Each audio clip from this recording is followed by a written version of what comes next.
Always loud, that announcement. But yes, welcome everyone. Good morning. Happy Wednesday. Thank you so much for joining this webinar this morning around living wage and becoming accredited. So it's going to be an amazing morning hearing from the Living Wage Foundation, local businesses, just to kind of hear their journeys into becoming accredited. So just to introduce myself, my name is Ajay Pabial. I'm the Growth Sector Project Manager for the Green Economy at London Borough Waltham Forest. And so, yeah, I've been working very closely with businesses in and around the borough to become accredited as well. So, a bit of context for this morning. So about this webinar. So it's all about paying the living wage. It's good for businesses. It improves the business brand, staff productivity, and motivation at work. Businesses have seen growth in customers and reductions in staff turnover as a result. Low paid employment increases like the likelihood of individuals experiencing poverty and financial hardship and mental health issues arising from financial stress, such as anxiety and depression. Waltham Forest, if you didn't know, has been named the third worst UK area for wages relative to the local cost of living. So it's an issue that particularly affects our residents. The real living wage is currently set at £13.15 per hour in London and £12 outside London. And the Living Wage Foundation campaigns for employers to voluntarily pay their staff these rates as minimum. So in today's virtual session, you'll hear from local business Big Penny, social that pay the living wage and how they made it happen, overcoming financial and other concerns. So what we hope to learn today is one, the business case for paying the living wage and its impact on employee morale, retention and productivity. Two, the accreditation process. Three, case studies from employers. Four, tips for overcoming challenges and adopting the living wage. And five, obviously this is an opportunity to get your living wage questions answered. So I would encourage, if you have any questions, feel free to put it in the chat and I will definitely be picking them up during our Q&A session of this morning. So meet our guests. So we are joined by Lindsay and Andrew from Living Wage Foundation. I'll let them talk about the organisation in a bit more detail. And then we also have Laurence from Big Penny Ltd. So to kick things off, I'm going to hand it over to Lindsay and Andrew, who will do an introduction to living wage. I'll stop sharing. Beautiful, thank you. Morning, everyone. Super nice to see you all. Let me get my slides up. Fab, lovely. So, yes, as Ajay said, we are both staff members at the Living Wage Foundation, which is the body that accredits living wage employers and also advocates for more employers to join it and works on kind of sector and regional basis. We work on a regional basis. I look after North London, which includes Waltham Forest and also some of the other areas that you guys are from, and that involves getting to know businesses in the area, getting to look at sector-specific priorities in each area, working with the councils, with anchor institutions, and trying to really raise the profile of living wage and also make more of our network in those areas. So both Andrew and I will be the people that, if you are based in North London and accredit, we will be your kind of account managers. We will be checking your accreditation, signing it off and answering questions. So good to know who we are now. Fab. So I thought I just wanted to start with a little minute on where actually the living wage movement came from, because we didn't start as an organization with a staff team and a database and everything. It actually came out of community organizing in East London back in 2001. So this picture captures the moment at which the living wage movement started in the UK. All members of the East London Communities Organisation, or TELCO for short, which is now part of Citizens UK, which works across the UK. Thousands of people met in York Hall and Bethnal Green in November 2001. Parents, people from all backgrounds, families, people from faith groups, from community organisations, sharing one thing in common and listening to what people were needing. And people were working multiple minimum wage jobs, but still couldn't make ends meet. So they began to campaign for employers in East London to pay a living wage. And from 2003, they started to win this. They got some hospitals, some big banks, some big organisations in Canary Wharf agree to pay a living wage. Since then, we've started to have the living wage rate calculated. It's now calculated by an independent body and overseen by the Living Wage Commission. I can talk a bit more later about what the calculation actually is, if that's interesting to people. And in 2011, the Living Wage Foundation itself was established. In 2015, you will have noticed some of the confusing terms sometimes where the government announced their national living wage, which mirrors kind of is the new word for the minimum wage for their certain age brackets. But the living wage is still the only wage rate calculated based on the true cost of living rather than based on other economic measures. And at this point, we have nearly 15,000 employers accredited. It's a voluntary accreditation. So these are employers who have chosen to pay their staff a real living wage and enough to actually get by on. So yeah, since then, we've put £3 billion back into the pockets of low-paid workers. That has lifted 460,000 workers onto the real living wage. And here we go with that nearly 15,000 accredited living wage employers. So that's a bit of our story. I'll hand over to Andrew to talk through a bit of what actually is the rate at the minute and what does that mean. Yeah, absolutely. Hi, everyone. So I'm Andrew. I work at the Living Wage Foundation. Like Ajay said, currently the real living wage, it sits at £12 outside of London and it sits at £13.15 inside London. So that's an hourly rate, and we say that should be paid for every hour that's worked. If we go to the next slide, please. Yeah, so it's important, unfortunately, because of the George Osborne rebranding the minimum wage, the national living wage, it's a bit more, we have to now include this slide, but it's important to keep this in mind. So there's a few fundamental differences. So there's the minimum wage, which is for adults under 21. There's the national living wage, which is essentially the statutory minimum for all adults over the age of 21. That's the legal rate. But then what we have is the real living wage. And there's a few fundamental differences there. So obviously it's voluntary. This isn't a statutory rate. It's something that we're asking businesses to voluntarily pay for the benefit of their workers. It's an independent calculation made according to the cost of living. We have a team at the Living Wage Commission. There are a lot of economists and people like that who calculate it. And their only thought is, they're not thinking about, oh, is this for business? Is this a percentage of media earnings? It's not a negotiation with anyone. They don't have to sell it to anyone. All they do is look at it and say, what do you need to have a good standard of living? And that's really important here. We're not talking about what's the minimum you need to stay alive. We're talking about what do workers need to have a good standard of living that allows them to participate in society, to access the things that you need to have a good life. So that's an independent calculation we make. It's got a London weighting because mainly driven by the cost of housing in London, which I don't think I need to tell anyone in here about, but there's a few different things that push the cost that obviously make living in London more expensive. So we've weighted it for that. And again, it applies to everybody. For accreditation purposes, we say it applies to everybody over the age of 18 because we think 18, in many cases, 18-year-olds are going to have, people between 18 and 21 are going to have exactly the same living costs as people over the age of 21. So it's important to keep that in mind because people do sometimes get confused especially between the national living wage, which is the government, the statutory wage, and the real living wage. So, please try and keep that in mind. We know it's complicated. Yeah, we blame George Osborne for renaming it. So there you go. If we go to the next slide, please. Brilliant. Thank you. So the fact that you're here means that you probably already know that low pay is an issue and it's something that matters to you on some level. But just to reiterate, and Ajay picked up on this as well, especially in Waltham Forest and in certain boroughs, like the problem of low pay is really significant and it has this huge impact on your workers and on your organisations.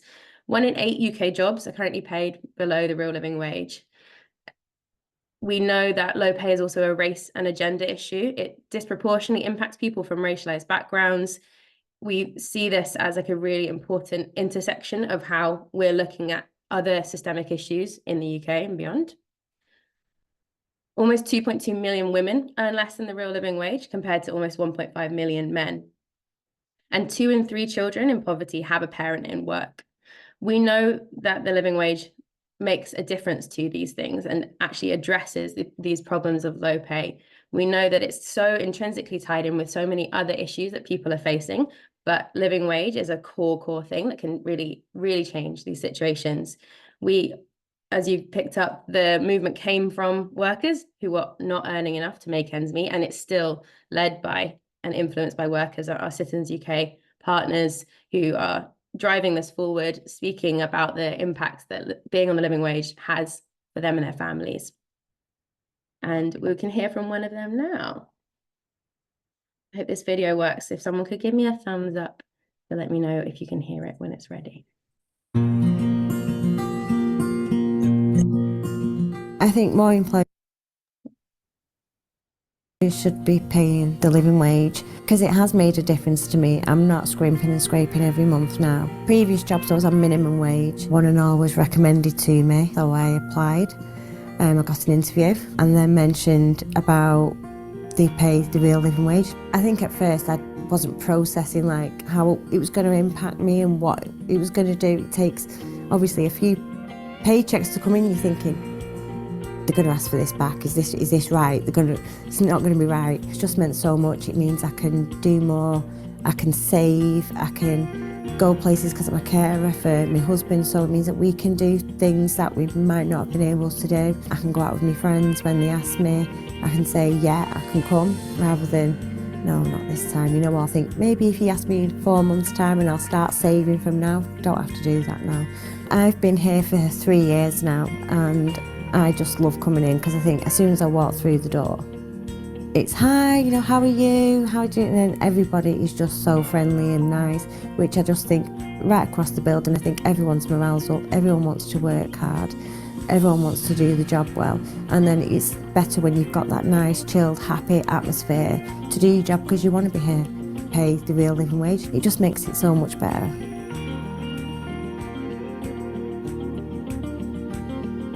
Feel proud to work for one and all.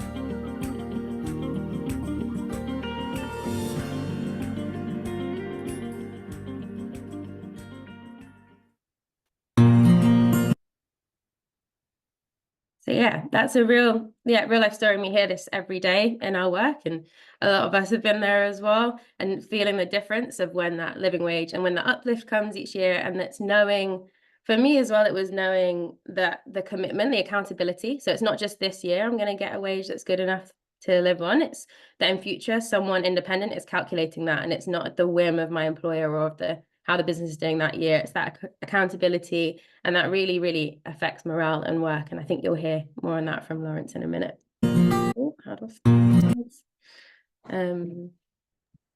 Andrew. Yeah, so obviously, I mean, I think the moral case for paying the real living wage speaks for itself. And I think that story from Joe there really tells you, you know, what you need, you know, what we think about that and how we see the real living wage is massively important. But the thing is, we don't think there's a trade-off between doing the right thing for your workers and succeeding as a business. We believe that paying the real living wage is good for businesses as well as, you know, it's good for workers and businesses, and it leads to a more sustainable practice going forward. These are results of a survey that we did a couple of years ago. And you can see for yourself the benefits that businesses have seen from paying the real living wage and accrediting as living wage employers, which we'll touch on in a minute. It enhances reputation as an employer. It improves recruitment and it improves retention. And obviously, I'm sure if you're running a business, you understand how improved recruitment and retention can really help cut down overheads in time. So the money that goes into paying the real living wage can come back to you in a more experienced workforce in the terms of the work they're able to deliver, and reduce costs of replacing and recruiting people consistently. It can help improve relations between staff and managers, and it can help differentiate you from competitors. If you're paying a real living wage, that's something that matters to people. And I think especially now that ethical consumption is such an important thing for a lot of consumers, you know, paying the real living wage and being public about your commitment can be a really valuable part of that. And I think Joe hit on it as well in that video we just watched. Sometimes it's just about the feeling of being at work. You're more likely to do your best work for an employer when that employer is giving you that real living wage, where they're treating you well, and then that comes out in the quality of the work delivered and the quality of outcomes. So we think this is a really virtuous cycle. Thank you. Fab. I know we need to scoot along for time, so I won't go too much into detail on this, but we can talk about this in the Q&A. But just to reiterate, the process of becoming a living wage employer is really quite straightforward. The key things are that you should be paying all your directly employed staff the current real living wage rate at the point of accreditation. The newest rates are announced each autumn. So if you do it between now and autumn, that will be at the £12 or £13.15 an hour rate. You also have to be paying or have a plan to pay any third party or contracted staff a real living wage. Ideally, you bring them onto it at the point of accreditation, but we understand that's not always possible because you might have contracts and break clauses and things. So we ask that you set some kind of milestones to bring them in line. So that might be cleaners, catering, security, external kind of temp staff. And then it's a simple application form. It's really pragmatic. It asks the questions you would expect to be asked. And then that just comes to myself or Andrew. We check things through with you, sign it off, and then welcome you to the movement. I just wanted to give a little plug before I wrap up as well. For living wage is only one piece of the puzzle. We know that an hourly wage is an excellent difference, makes an excellent difference, but it only makes the full difference if it also goes alongside stable and secure work. So that's why we've developed our living hours accreditation, which asks employers to look at contracts, notice periods, and minimum hours. And living pension, which looks at the pension contributions needed for a decent standard of living into retirement. So we can talk more about that in the Q&A or one-on-one if that feels relevant. So big thank you for coming along today and for your interest and passion around this. Really looking forward to speaking to more of you soon. Great, thank you so much, Lindsay. Yeah, there's plenty of time later on for a Q&A and some more kind of questions. So if you do have any questions, feel free to put in the chat in the meantime, or I could definitely get them answered.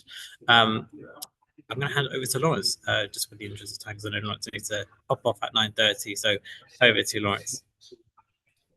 Thanks, RJ. Can you hear me all right? I just want to double check. Yeah. Thank you. So my name's Laurence Higgens, and I'm here at Big Penny Social, supporting our community development work and the redevelopment of our building. I've spent 25 years in the voluntary sector, including at Big Penny, Change Please, formerly a hospitality company, training people experiencing homelessness as baristas. Both were living wage employers, and everywhere I've worked has been a living wage employer in industries that typically have lower paid entry level jobs. We are a pub, art centre and event space just off Black Horse Lane. And just before talking about the accreditation process more broadly, just want to talk about the benefits I've seen from being a living wage employer, both in retail and as a pubco. So we found it's made recruitment easier. We've interviewed fewer people for our barback and temporary event assistant roles. And as well as that, we found people have stayed with us for longer. We've had a lower turnover of staff and staff churn. We've also increased the number of responses we've got to roles and that we've advertised. So people like to know not only that we're paying living wage for jobs they're applying for, but also more generally that we are supporting our lower paid and our sort of entry level staff. Since, as was mentioned previously, it's part of wider benefits that we offer to our staff team, including trunk, discount food, and discount attendance to events. So it's definitely a piece of the puzzle, but it's also one of the most important things because it puts money directly in our staff's pockets that if we were paying less wouldn't go there. People have reported feeling happy at work, and we've had lower levels of lateness as well. People have more money to travel to work, and also they just feel happier about coming here. Just more generally, both in this role and previous ones I've had, there's always a financial question of whether or not you pay the living wage and you keep paying it afterwards every year. And it's always been a question for us because being in retail or pubs and hospitality, margins can be tight, and coming out of COVID and difficult economic times, it's always been a question. We decided to keep doing it as the benefits to our staff, the well-being, the wider team have outweighed the additional costs that it's had. As a first step, I've seen other companies and sort of do bonus systems or top up before they go full living wage, just to trial, and that's definitely worked as well. But we're committed to keeping going with it. It's been very beneficial for us and has helped build the business as we've come out of COVID. We do offer, as I said, other support and benefits who work for us, but the easiest way of having happy and more productive staff has been to pay the living wage and pay people more on entry-level positions. Just in terms of accreditation, it's an easy process. It's more simple than lots of accreditation processes. Anyone who's doing food hygiene or health and safety, that's much more arduous. It comes back quickly, and then you can use the living wage logo as soon as you're you sign a license. There's a bit of grace period each year when the rates increase before you have to repay, just in case that doesn't fit in with your trading patterns or your financial year end. And ultimately, I think is beneficial even for sort of margins, retail companies that are struggling with margins. Sometimes in all the industries that I've worked in, this has been one where it's been most beneficial in terms of staff recruitment and changing turnover. So yeah, that's about it really. Thank you. I just wanted to add something that you just reminded me of, Laurence, there. Yeah, just to mention the grace period, because I think that's an important thing for some of your planning. So we announce the rates each autumn. It was November, we brought it forward to September 2 years ago with the sharpness of cost of living. So it'll likely be October, end of October this year, but you then do have 6 months to actually make the implementation. So you've got that time to factor it into your budgeting, your planning, etc. And there is an accreditation fee each year that goes alongside that renewal, but it's tiered by your number of employees. So it's really kind of quite low at that smaller end. So a detail to add. Thank you. Amazing. Thank you so much, Laurence. So we do have Laurence for a couple more minutes. So this is opportunity for anyone in the room to ask any questions.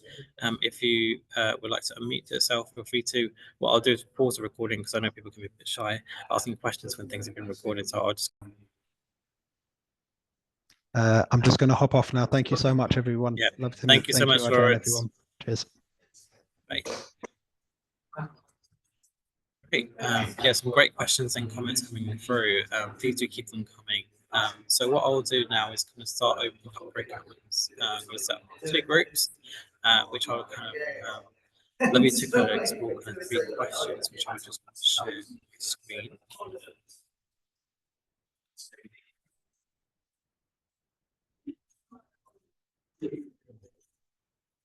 Yeah, so I'll start opening up breakout rooms, but within your breakout rooms, it'd be really great to kind of start exploring 3 questions, and I'll put them in the chat as well. So first being, what barriers are you experiencing for full seat getting living wage accredited? Second, what benefits will you get from being accredited with paying under living wage? And thirdly, how can Forest all your borough councils support you in paying the living wage? We're very keen to explore what kind of support, from Waltham Forest perspective, especially how we can be supporting our businesses to become accredited in their journey, and just kind of highlighting.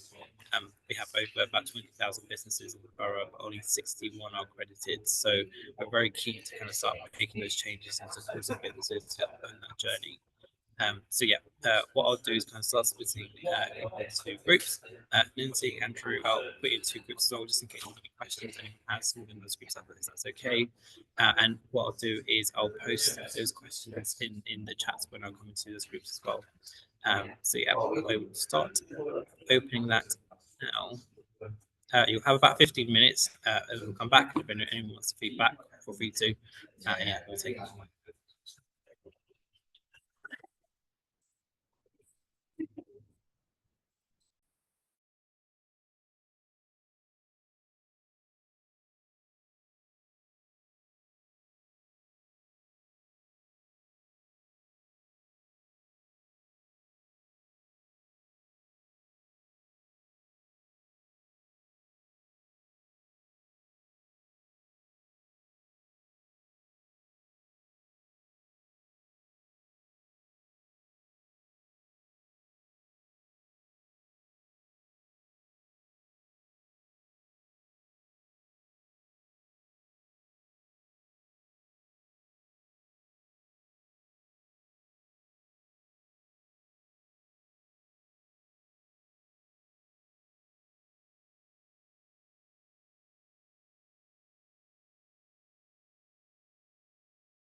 Oh, they've put a longer breakout close. I didn't realize that was a thing. I thought you could only do seconds. Yeah, I think Ajay's just returning from his breakout group.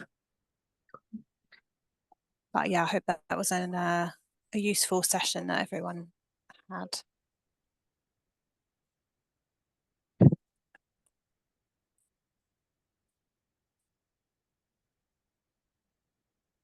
I think we'll just probably have a bit of a quick discussion in a second about what everyone talked about at their sessions. Did in but yeah, just business support and helping with programs and so forth. Yeah, but the living wage is something that, even though it doesn't sit directly under my portfolio, it's more Ajay and Kate. Everybody in the team promotes the everything. Yeah, but it's always good to know the kind of finer detail, really. So yeah, it's been really useful. Thank you. Thank you. Thanks, everyone. Back everyone to the main room. I hope you had some really interesting conversations. I know the group that I was in, there was some really interesting questions that's coming out of that, and some interesting solutions as well. Just for the next couple of minutes before we wrap up, we'll be wrapping up like 10, slightly early today. But would anyone like to feedback from maybe kind of some questions that arose or some comments that arose from your groups? So Lindsay's group, would you like to go first? Happy for anyone to jump in, but one of the things that I found that was interesting that came up was thinking about how it needs to be like all the different levels working together, and it's actually not just influencing one way, it's also influencing up. So suppliers can also influence, or you can influence your suppliers. We have the living wage funders scheme, so if you're in like the social the charity sector and your grants aren't enough to, you're not asking for enough to pay your staff living wage, that's where the living wage funders scheme comes in. So it was just, yeah, interesting to think about it from everyone kind of, yeah, it's all the pieces of the puzzle coming together. There were also some really, yeah, good points around staff retention that Yemi mentioned, if you want to add anything on that.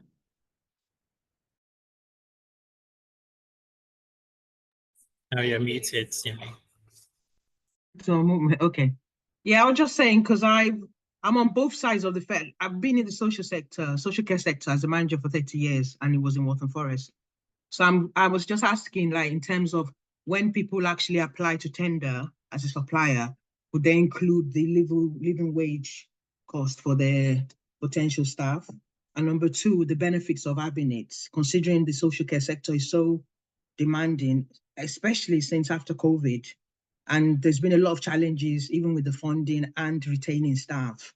So it can only be beneficial for those who were existing to know about it, and also people who are presenting you to as new suppliers.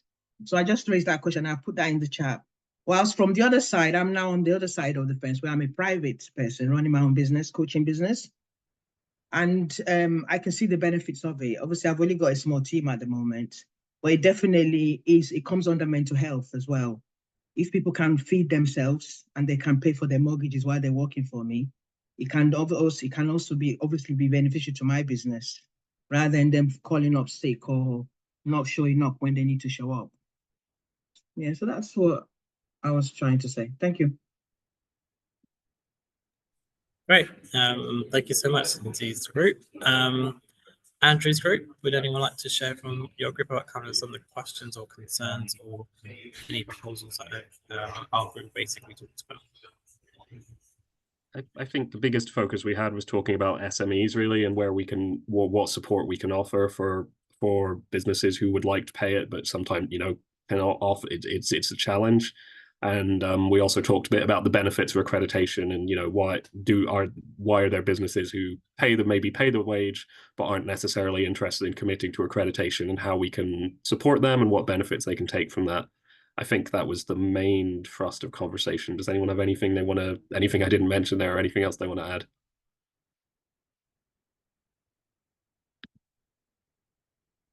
add? Sorry, we didn't move on to really talking about how the council could support in great detail.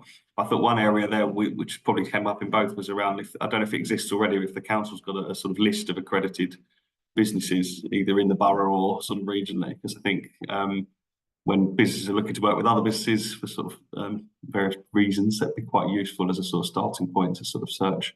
If we're looking at being sort of as ethical as we can and all the rest of it, that would be quite good for us as a university, for example.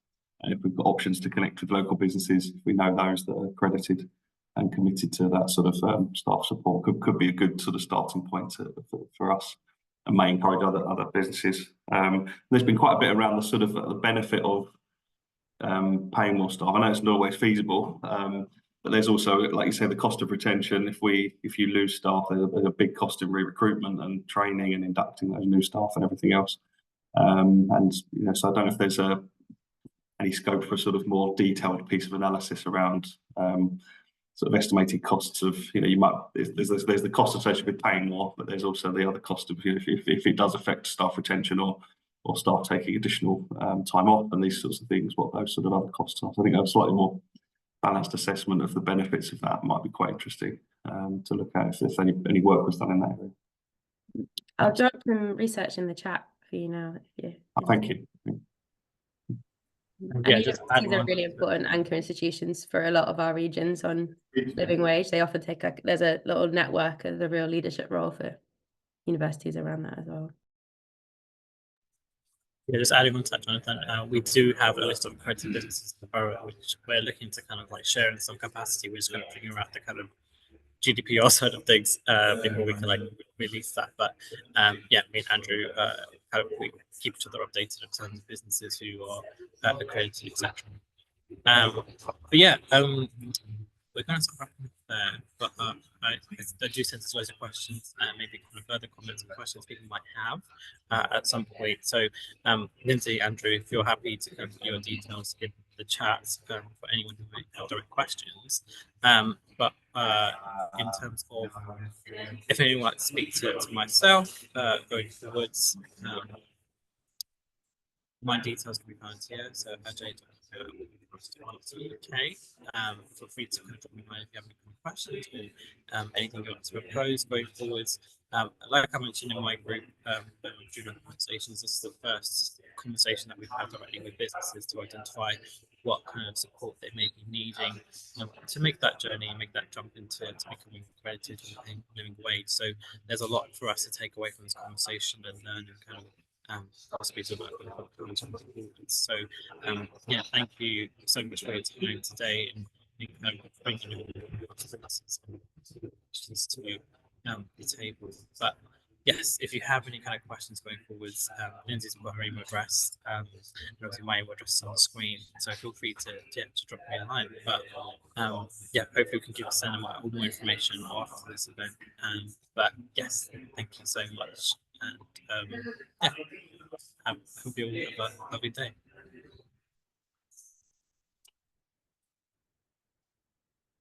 Thanks everyone. Thank you. Thank you, everyone. Bye-bye. Thank you, everyone. Bye.